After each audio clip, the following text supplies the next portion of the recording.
আমি নিশ্চয়ই ইচ্ছা করে ভাইরাল হইনি বা যেভাবে যে পদ্ধতিতে ভাইরাল হয়েছে সেটা আমি অ্যাপ্রিসিয়েট করি না।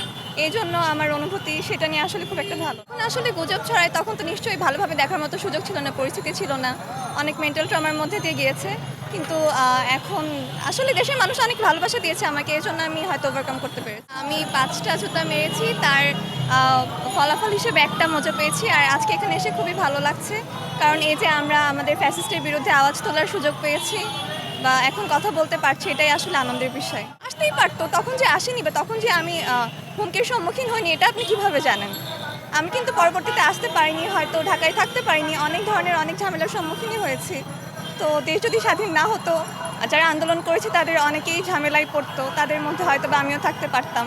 নতুন সরকারের কাছে দাবি জানাই যেন তারা সাধারণ মানুষের বাক স্বাধীনতা হরণ না করে, সাধারণ মানুষের যে অধিকার, মৌলিক অধিকার সেগুলো যেন তারা ফিরিয়ে দেয়। দেশ যেন আগের মতো পরিস্থিতিতে ফিরে না যায়। এই দেশের মানুষ প্রতিবাদ করতে ভুলে যায় তাহলে হয়তো কায়েম হতে পারে, কিন্তু আমরা দেখছি যে দেশের মানুষ এখন তাদের অধিকার নিয়ে সচেতন, তারা কথা বলতে শুরু করেছে।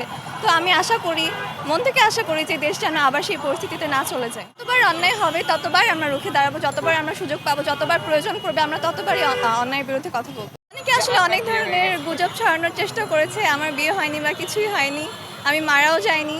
এটা শুধু একটা গুজব ছিল, যেভাবে আসলে দেখার কিছু নেই, আমার তো ওখানে বলার কিছু ছিল না বা সুযোগও ছিল না, এইটাই। আমি খুবই সাধারণ একজন মানুষ, এরকম অনেকেই আছে, এটা নিয়ে আসলে এক্সাজারেট করার কিছু খুব এভাবে ভেবে দেখিনি, যেহেতু শুরুতে ছোট্ট পরিসর থেকেই শুরু হয়েছে। কিন্তু আমার ফ্যামিলি খুব মন খারাপ করেছিল, মানে যেহেতু আমি বাসায় ছিলাম এই জন্য তারা হয়তো নিশ্চিন্ত ছিল। যদি আমি ঢাকায় থাকতাম তারা তো এটা থেকে খারাপ কিছুও ভাবতে পারতো।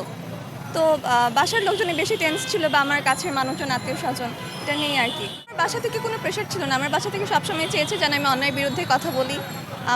সেরকম সাপোর্ট ছিল জন্যই হয়তো আমি আন্দোলনে আসতে পেরেছি।